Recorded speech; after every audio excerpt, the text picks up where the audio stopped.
Amém. Glória a Deus.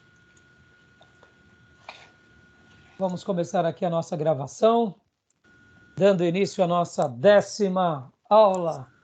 Deus seja louvado. Que bênção, né, irmãos? 10ª aula. Então, mais uma vez, meus irmãos, já acabamos de orar. Vamos iniciar nossa aula, meus irmãos. Amém. Bora.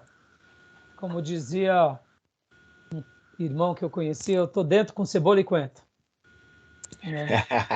Cebola e coentro. Ou coentro.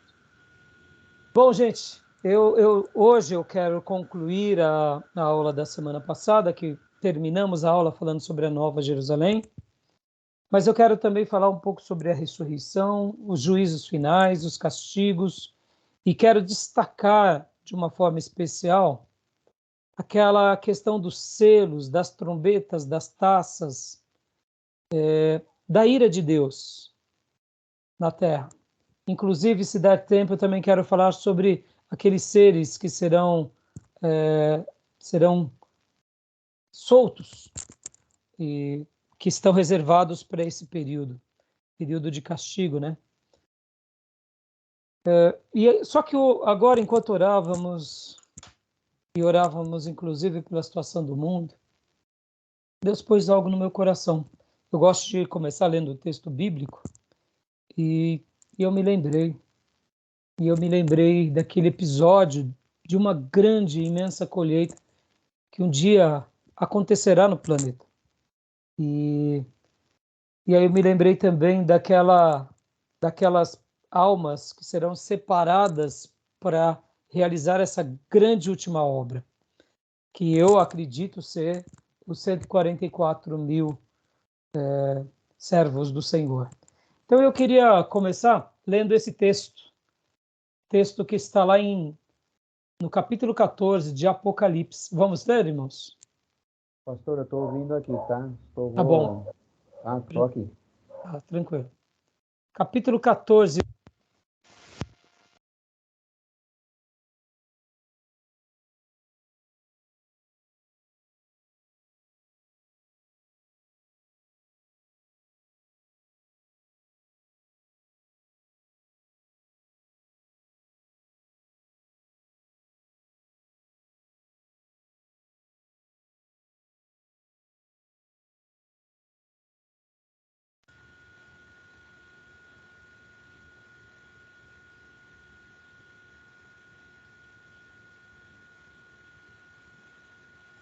Eu não estou conseguindo ouvir o senhor, pastor.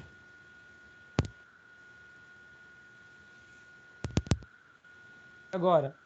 Agora foi. Agora é Será legal. que aconteceu alguma coisa? Acho que desconectou, talvez, aí. Faz tempo que vocês não me ouvem, não? Não, uns 10 segundinhos, assim. Tá. Eu estava dizendo que eu acredito, irmãos, que aquilo que Joel capítulo 2 e Apocalipse capítulo 2 ensinam sobre os finais dos tempos, que o Espírito de Deus seria derramado, e eu acredito que essa profecia se inicia em Atos 2, no dia de Pentecostes, mas ainda estamos dentro dessa janela. Eu acredito nisso. E eu acredito que quanto mais perto do fim, mais intenso fica a profecia. Mais significativo fica a demonstração do cumprimento da profecia. Vou dar um exemplo para vocês da vida de Jesus. Jesus, ele nasceu com um propósito já definido. As Escrituras vão ensinar que ele foi morto antes da fundação do mundo, dando uma ideia profética de que a obra redentiva tinha sido um projeto nos céus. E o que eu acredito, irmãos, que o Apocalipse não é o fim, como o pastor José Ribeiro ensina. O Apocalipse é o retorno para o Éden. E não haveria coisa mais linda e significativa do que retornarmos para o Éden no momento onde ocorresse uma efusão de poder, de sinais e de maravilhas. Assim como Jesus nasce, cresce, exercita a sua vida de uma forma plena e aos 30 anos inicia o seu ministério. Deixa eu abrir um parênteses. Por que Jesus começa o seu ministério aos 30 anos? Vocês já ouviram falar sobre alguma coisa sobre isso? Vocês já tiveram curiosidade? É muito curioso para mim isso também. Já me perguntei algumas vezes dentro de mim, por que isso? Eu já Somente as ouvi, mas não palavras. lembro. Então, Felipe, como um aluno já de longa estrada, já deve ter ouvido, ou É, por mim, ou por outro irmão da igreja, ou quem sabe até pelo Ribeiro. É que o judeu, olha que interessante, Jesus poderia começar o ministério dele aos 12 anos, certo? Porque ele é Deus e ele tudo pode, e ele poderia fazer como ele bem desejasse. Mas na realidade, a maioridade pro judeu inicia-se aos 30. Plena, maioridade plena. Um adulto respeitado é com 30. Aos 20 anos ele vai para o exército, mas a voz dele ainda não é uma voz de experiência. Mas aos 30 anos a barba já está bem grossa, alguns já estão com algumas entradas, ou talvez o tamanho da barba já está mais imponente, o corpo já está mais musculoso. Você pode ver que uma pessoa aos 30 anos ela atinge praticamente uma idade muito boa de várias uniões, né? É uma pessoa que já passou pela sua adolescência e juventude, agora está na vida adulta, ele já tem uma reflexão mais apurada, já tem um domínio de si, domina as ideias, já tem um conhecimento mais significativo. Aos 30 anos já se pressupõe que já é pai, ou seja, já tem uma estrada ali, pelo menos 5 ou 10 anos de casado. Então, ele deixa de ser apenas um adulto e passa a ser um adulto experiente. Então, para o judeu, 30 anos é uma data fundamental. Por essa razão, Jesus inicia o ministério dele aos 30, porque com 30 anos ele poderia falar e as pessoas o respeitariam como um adulto pleno. Foi por isso, só por isso. Ou seja, até nisso Deus, para se comunicar com os judeus, no calendário de Deus teve um tempo certo, 30 anos. E foram 3 anos de ministério. E aí podem ver que do nascimento e da concepção aos 30 anos foi uma vida extraordinária. Mas os 3 anos, foi super extraordinário. E a morte, mais extraordinária. E a ressurreição, muito mais extraordinária. E a ascensão, incomparavelmente. E eu estou pegando a vida de Jesus como um paralelo para os sinais dos tempos. Se os sinais dos tempos começou bem em Atos 2, o que Deus irá fazer nas últimas horas do relógio dele, em que ele prepara a sua igreja para o grande encontro com ele. Eu, particularmente, acredito que haverá esse derramar muito mais copioso nessa hora. Por essa razão, a gente lê textos bíblicos diferentes. Nós lemos que nos últimos dias Deus fará isso, e também nós lemos que nos últimos dias os homens serão arrogantes, blasfemos. Ou seja, o mundo será duas realidades antagônicas. De um poder extraordinário, onde nem o próprio Satanás poderá fazer nada contra os santos, e de uma incredulidade absurda, aonde o domínio e o império das trevas será manifesto, porque as pessoas estão escolhendo seguir isso. E eu quero hoje começar de uma forma diferente, meus irmãos. Eu quero ler aqui Apocalipse 14, do 1 ao 5, porque eu acredito que vai ser uma hora de muita, mas muita bênção esses dias dos finais dos tempos e esse momento dos 144 mil. Então, leia para nós. Quem quer ler, o Felipe ou o Gil? Posso ler, pastor? Então, Faz leia essa para aí, nós. Gil, depois eu leio. Apocalipse 14, versículo 1. Olhei, Isso. e eis o Cordeiro em pé sobre o monte Sião, e com ele 144 mil, tendo na fronte escrito o seu nome, e o nome de seu pai. Ouvi uma voz do céu com uma voz de muitas águas, como voz de grande trovão. Também a voz que ouvi era como de arpista, quando tange a sua harpa. Entoavam um novo cântico diante do trono, diante dos 4 seres viventes e dos anciões. E ninguém pôde aprender o cântico, senão os 144 mil que foram comprados da terra. São estes os que se macularam com as mulheres, porque são castos. São eles os seguidores do Cordeiro, por onde quer que vá. São os que foram remidos dentre os homens, primícias para Deus e para o Cordeiro. E não se achou mentira na sua boca, nem tem mácula. Amém.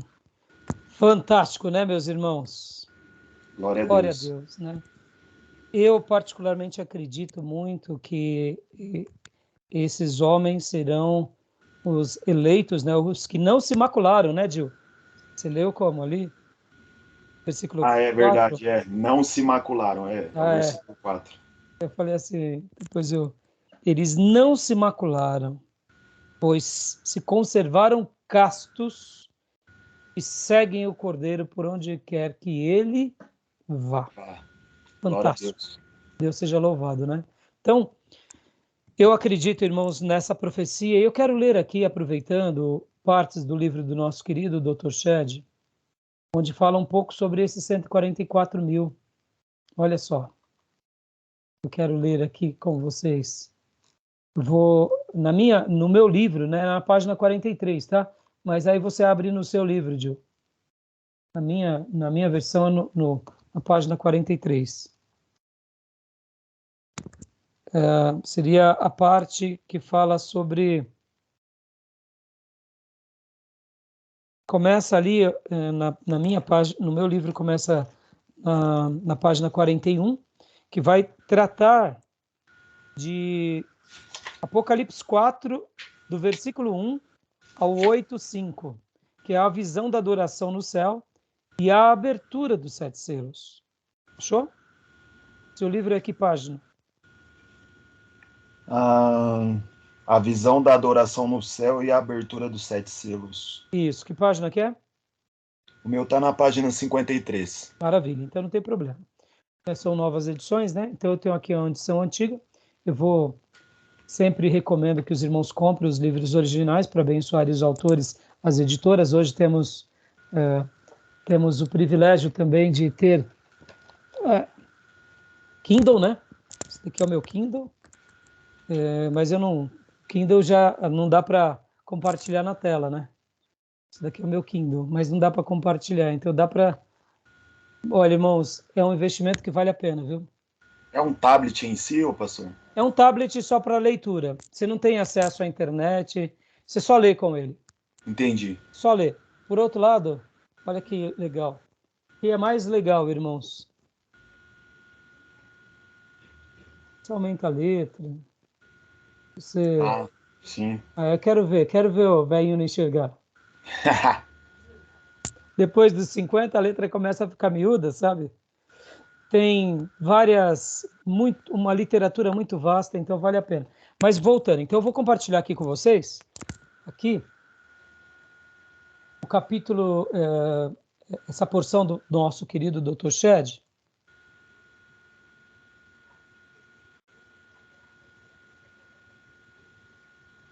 Aqui. Foi? Não foi.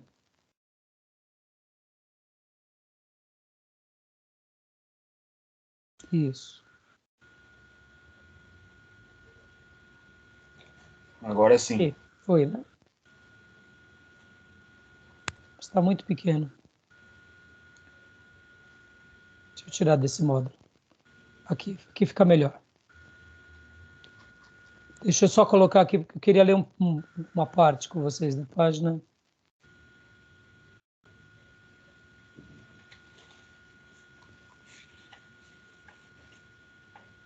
Como eu disse, aqui começa na página 41.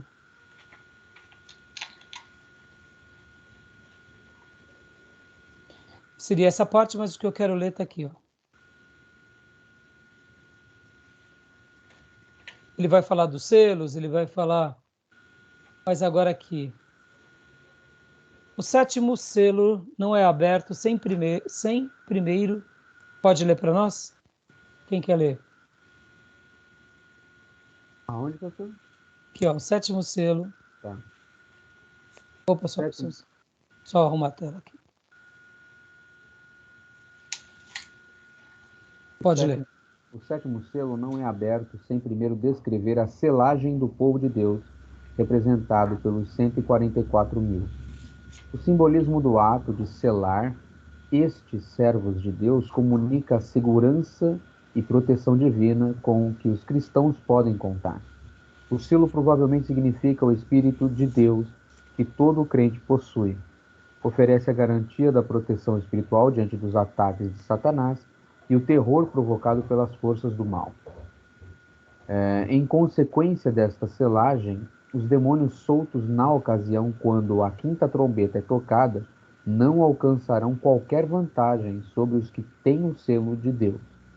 É importante reconhecer que o selo de Deus não outorga qualquer proteção física. Os selados são massacrados por causa da sua lealdade ao Cordeiro que os pastoreia. Por quê? Os seguidores de Cristo não temem os que matam o corpo, mas não podem matar a alma. Não deve ser considerado uma falha divina o fato de que Deus não oferece segurança ou proteção ao corpo. Pelo contrário, como Paulo desejava conformar-se com a morte de Jesus Cristo, assim também ocorrerá com os que consagram plenamente suas vidas e corpos a Deus. Pode continuar. Os dispensacionalistas creem que os 144.000 selados representam judeus que serão salvos depois do arrebatamento da igreja. A estes judeus cristãos, Deus dará a missão de proclamar o evangelho do reino, uma vez que Paulo nos informa de que todo Israel será salvo. Nós, porém, achamos mais provável que este símbolo se refira a toda a igreja composta de judeus e gentios, visto pelo prisma da sua eleição e perfeição em Cristo. Tá bom, deixa eu dar uma pausa aqui. Vamos comentar um pouco, irmãos. O nosso querido Dr. Shedd, ele faz aqui um apontamento do que ele acredita. Ele cita os dispensacionalistas, no entanto, ele acha que isso pode estar representando judeus e cristãos. Dr. Shedd, irmãos, ele costumava dizer assim: afirme o que a Bíblia afirma. O que a Bíblia não afirme, não afirme. O que a Bíblia não afirma, não queira você afirmar. Então, por exemplo, você vê, ele coloca os dispensacionalistas. Nós, porém, achamos. No entanto, ele dialoga aquilo que nós temos ensinado para vocês. E é um pouco confuso essa passagem, e talvez foi por causa da oração, talvez foi por causa do momento em que a gente está para que Deus nos livre e guarde de uma terceira guerra mundial. Então foi em cima disso que eu falei, bom, eu quero fazer aqui a abertura com esse texto, porque eu acredito que essas pessoas, na minha opinião, tá, irmãos? Isso é o que eu penso. Serão os líderes que vão conduzir a igreja no último grande avivamento. Deus levantou 12 apóstolos e fez desses 12 apóstolos instrumentos para a sua revelação e instrumentos para que o evangelho chegasse ao mundo por meio deles. Aqui estamos, fruto do trabalho apostólico. Pode ver que toda a nossa fé ela é fundamentada na doutrina dos apóstolos, ou seja, tem que passar pela pena dos apóstolos, porque eles foram separados por Deus para esse propósito. 144.000, pelo que Apocalipse relata, eu sei que é muito confuso, porque vem um selo, vem uma taça, acontece uma coisa, soltam os demônios, como se já não bastasse capeta no mundo, né? Ainda tem mais capeta para ser solto, e aí de repente vem uma turma que é selada por Deus e faz uma obra, muitos morrem.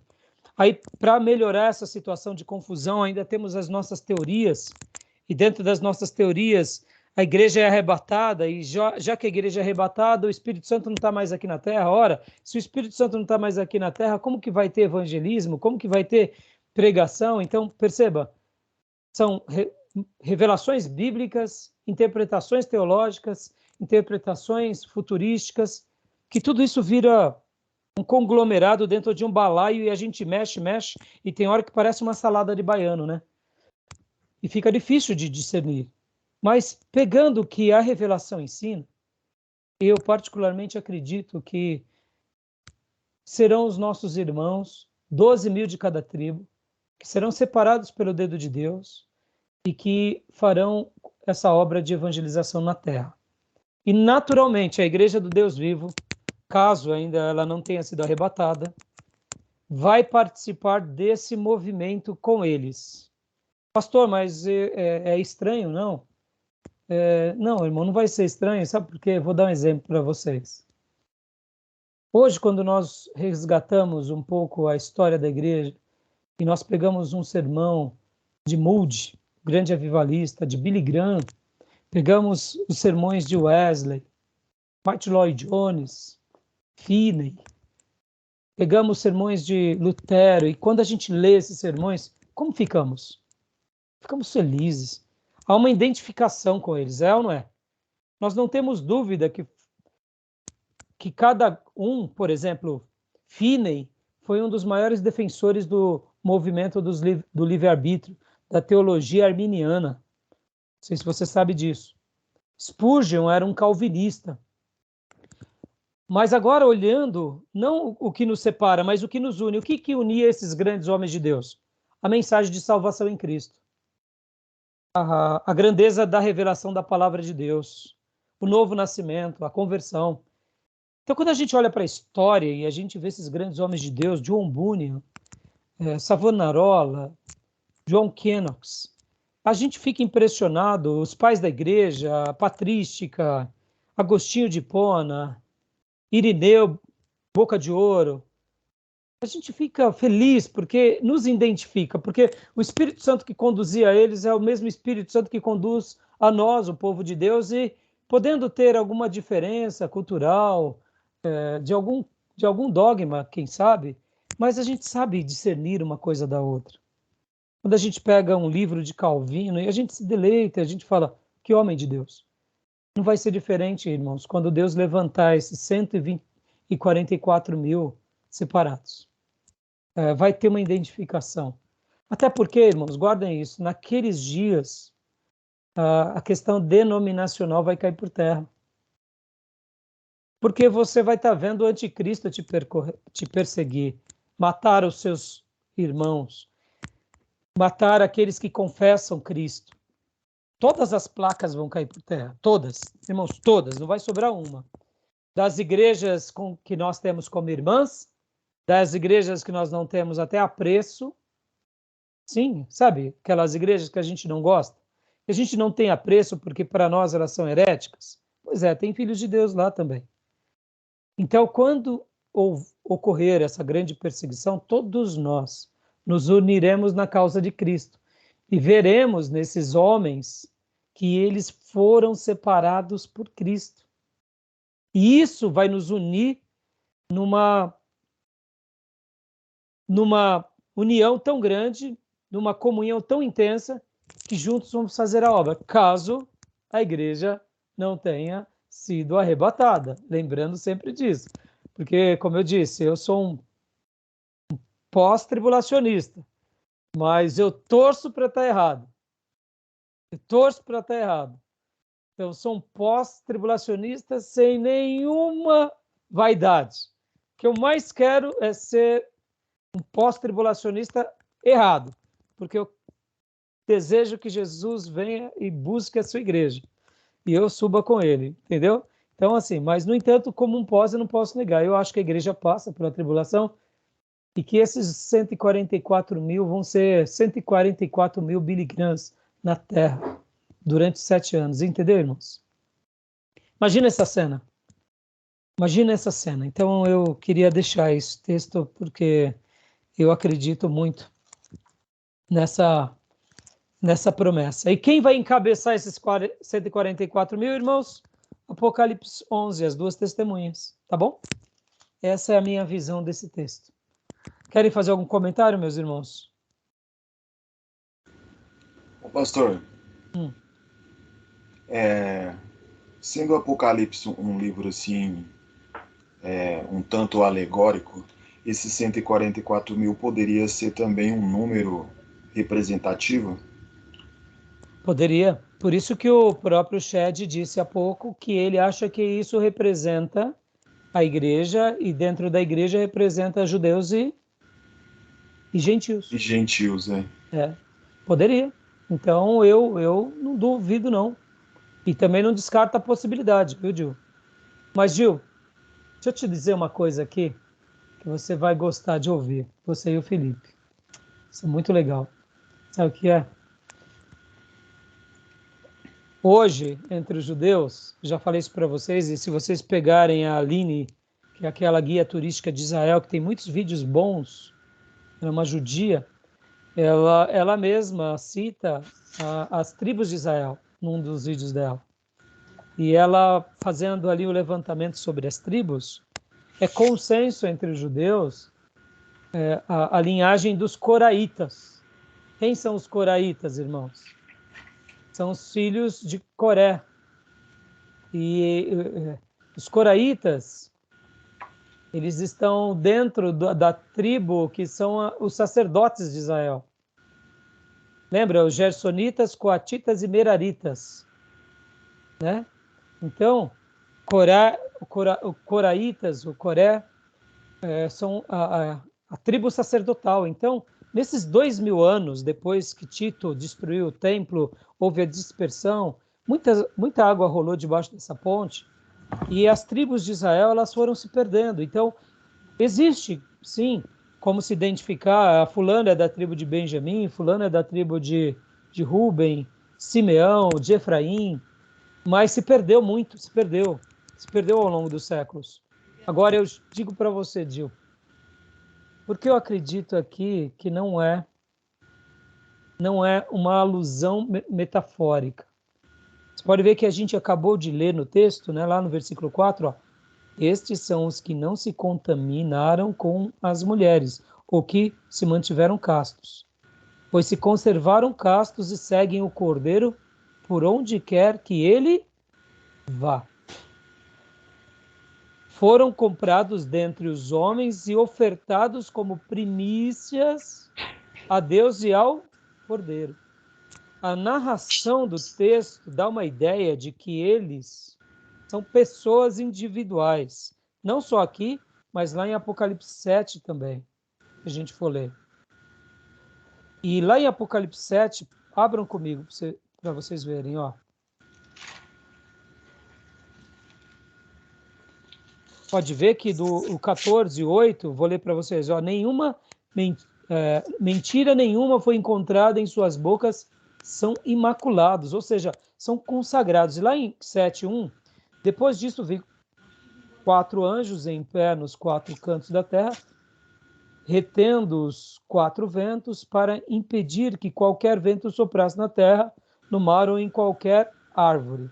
Então vi outro anjo subindo do oriente, tendo o selo do Deus vivo, e bradou em alta voz aos 4 anjos a quem havia sido dado o poder para danificar a terra e o mar. Perceba que daqui do 1 até aqui o 2 dá uma leitura muito alegórica. Olha aqui no versículo 3. Não danifiquem a terra, nem o mar, nem as árvores, até que selemos as testas dos servos do nosso Deus. Então vi o número dos que foram selados, 144.000 de todas as tribos de Israel. Da tribo de Judá, 12.000, de Ruben, Gad, Aser, Naftali, Manassés, Simeão, Levi, Isacar, Zebulon, José e Benjamim. Olha que fantástico. Olha que fantástico. Aqui fala de 12 tribos, dá uma ideia e dá a definição do lugar.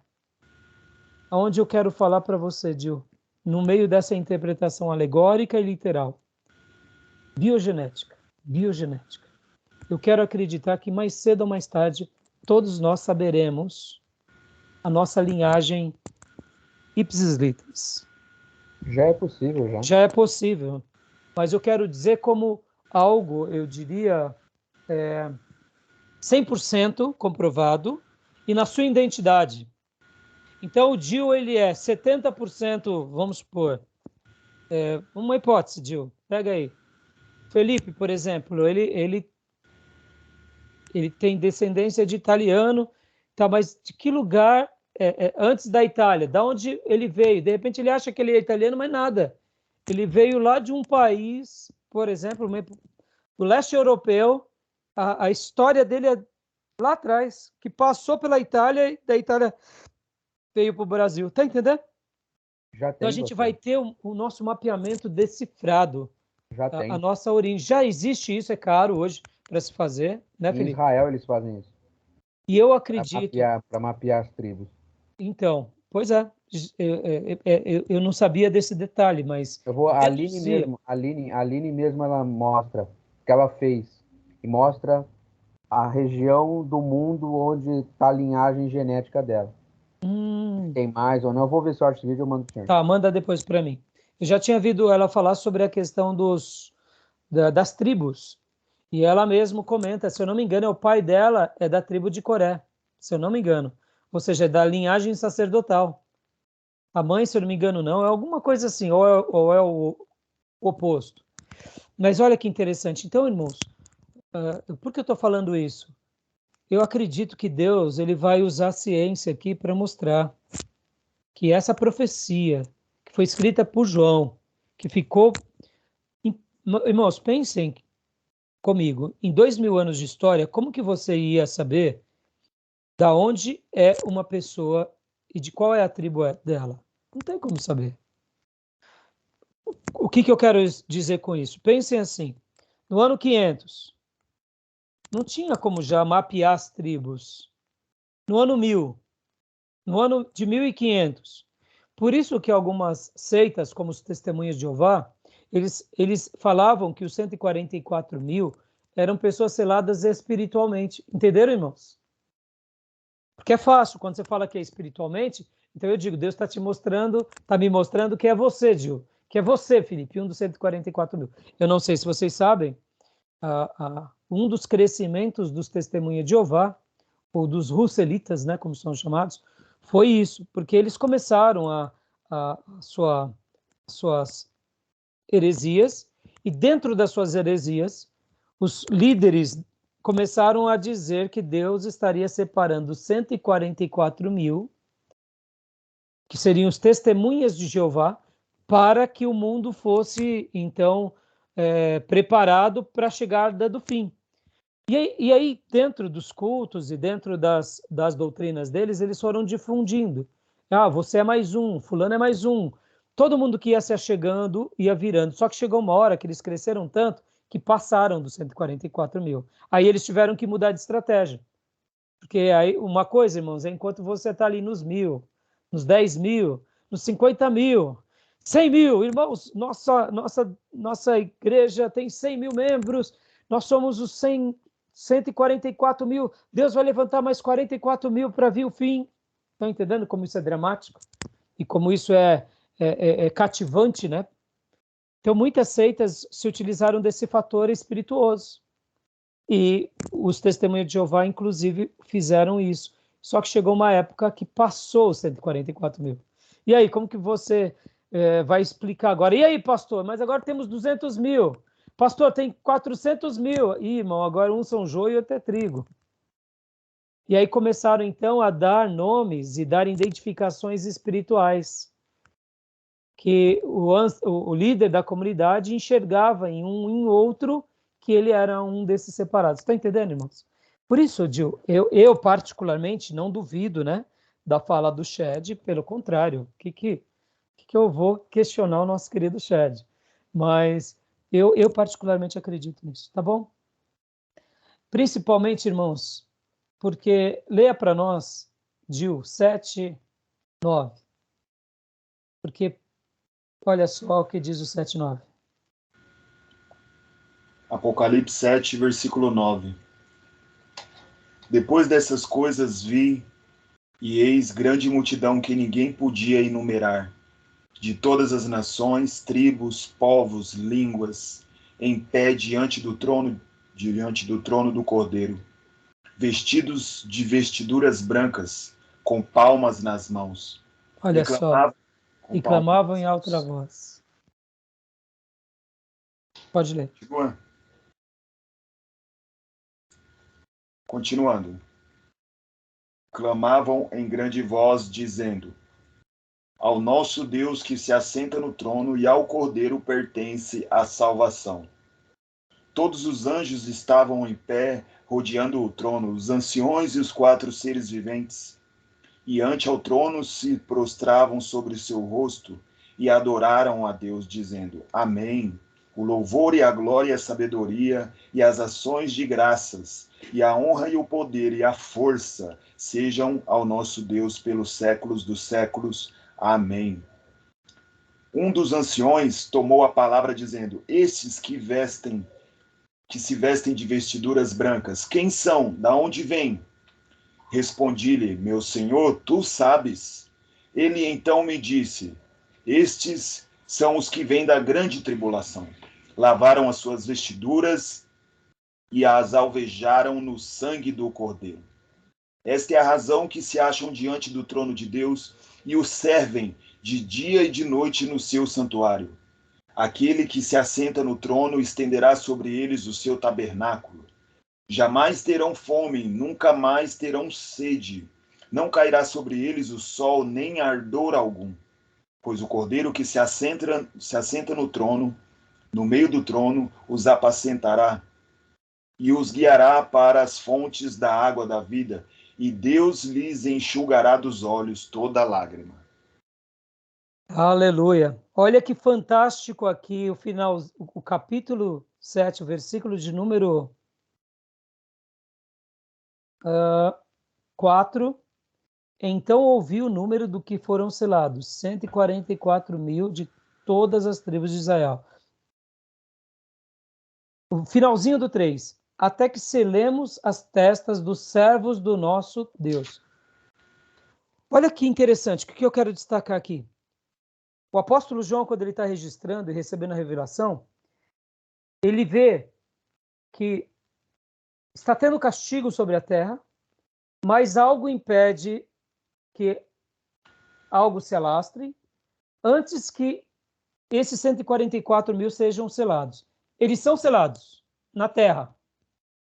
E aí vem a descrição de cada tribo, a quantidade, e no versículo 9, depois disso olhei, e diante de mim estava uma grande multidão que ninguém podia contar. E aí ele narra essa outra parte que a gente acabou de ler. Ele está olhando aqui, e de repente ele faz isso e vê como se ele enxergasse agora na eternidade. Houvesse uma ruptura. E podem ver que no diálogo, porque são nações de tribos, línguas, povos, celebrando, adorando a Deus, declarando palavras de louvor. E aí no diálogo entre o anjo e João, o anjo pergunta: João, de onde são? Quem são? De onde vem? Ele: não sei. E aí vem a resposta. Podem ver que a resposta é: eles vieram daquele período.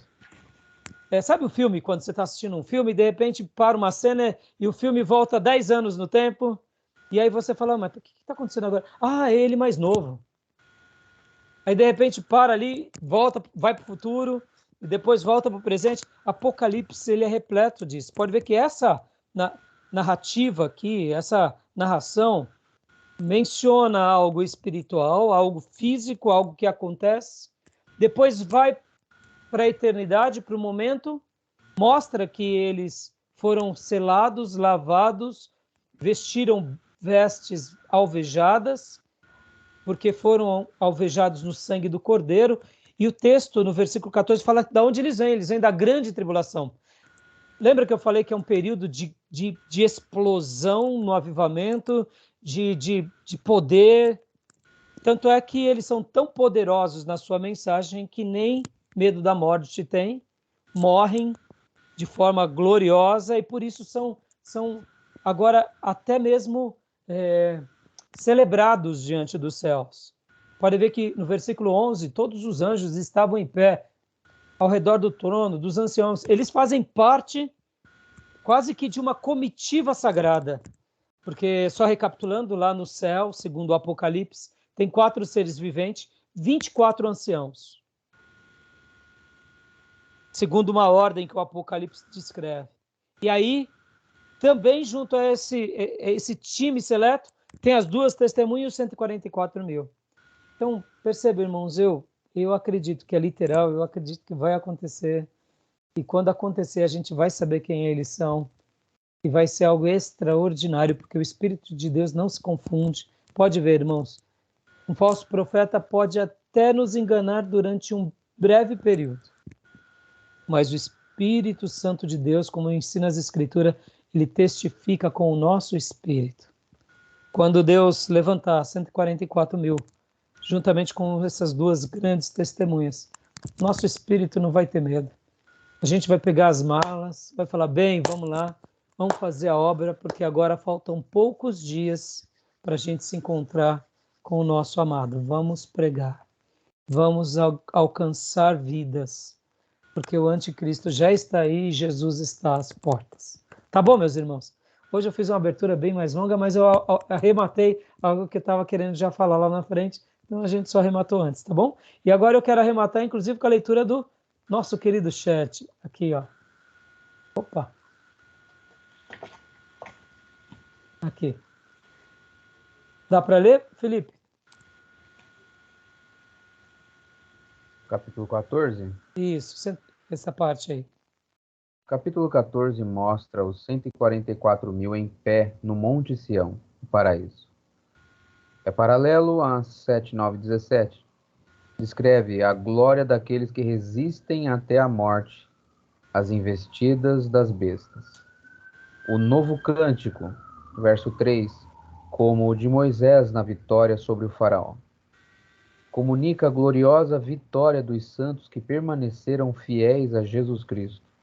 Não se prostituíram cultuando os ídolos e não mentiram, negando que eram súditos reais do Senhor. O selo protetor do Espírito Santo da vida os guardou. Na antiguidade, o selo marcava possessão, lealdade, segurança, dependência e proteção. Por isso, concluímos que só pela graça de Deus é que os cristãos vencem na morte os que tentam aniquilá-los. Amém. E aqui, para a gente entender melhor, é o que o Shed quis nos dizer, perceba que ele faz uma aplicação conosco e dando essa ideia de que também podemos desfrutar do quê? Desfrutar desse selo, e é verdade. E aqui ele está retratando que é no Monte de Sião, dando a ideia do paraíso, ou, quem sabe, irmãos, da Nova Jerusalém. Lembra que eu falei semana passada um pouco sobre a Nova Jerusalém?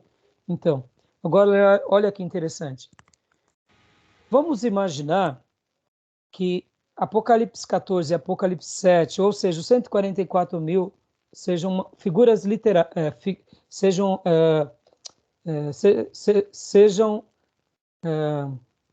não sejam literais, sejam alegóricos.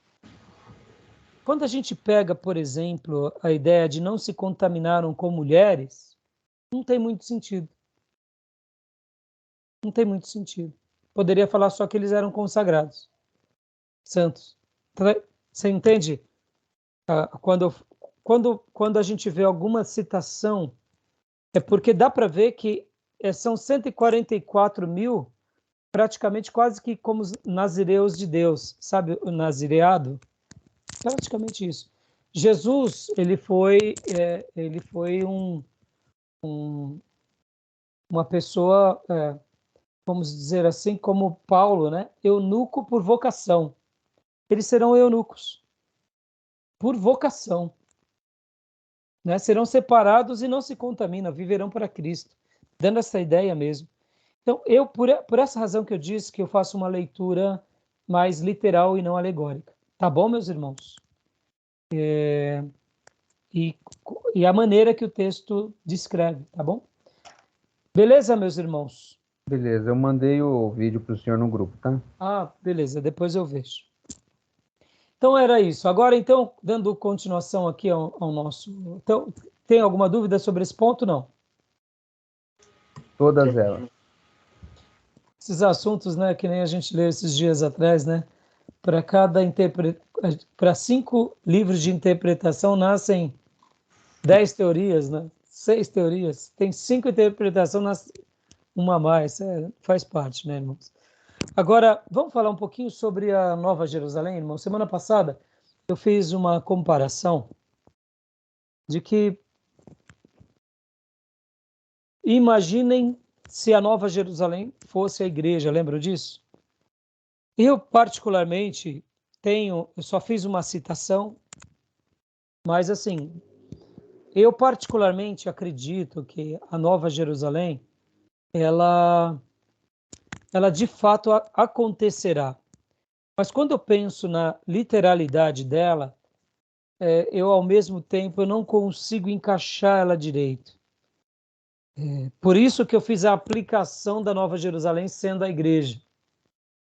Mas os textos sagrados também vão dar uma ideia muito linda desse lugar diferente, desse lugar especial, desse lugar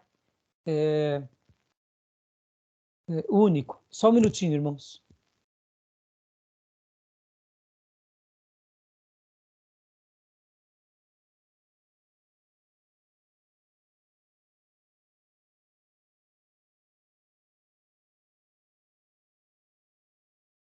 Eu ouvi um barulho aqui em casa, eu fiquei preocupado. Você aguarda só um minutinho, irmãos? Só um minutinho? Vai lá, pastor.